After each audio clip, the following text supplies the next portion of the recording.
Meanwhile, the group of 20 countries are all set to meet in Bali for the annual summit. The theme is, of course, to recover together and recover stronger.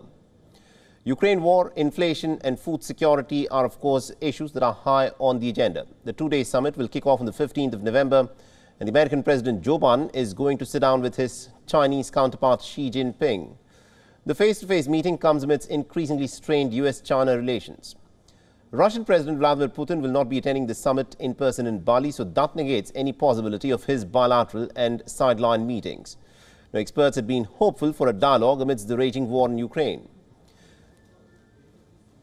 Meanwhile, the Indian Prime Minister is scheduled to reach a day earlier, so he will be in Indonesia for a period of 3 days and will hold multiple high-level meetings. And WION is already on the ground, and our principal diplomatic correspondent Siddhant Sibil is, of course, closely tracking the preparation, and he gets us the latest from Bali's international airport. Well, Bali is all set to host the 17th G20 Summit.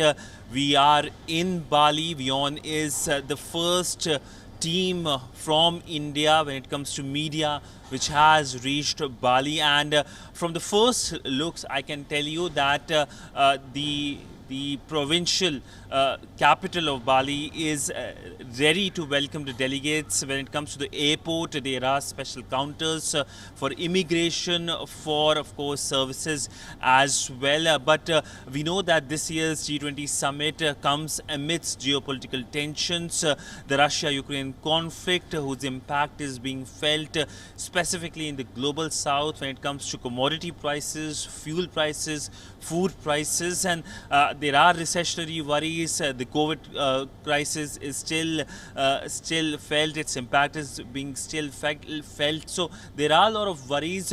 But for India, it will be a special moment as the presidency of the G20 will be handed over to India. The Indian Prime Minister Narendra Modi will be in Bali from Monday. So a lot of things to look out for when it comes to the G20 summit here in Bali, whether it's handing over of presidency or whether how the world leaders converse with each other and of course chalk out plans to resolve major geopolitical worries. With video journalist Ajit Siddhant Sibil for WION in Bali, Indonesia.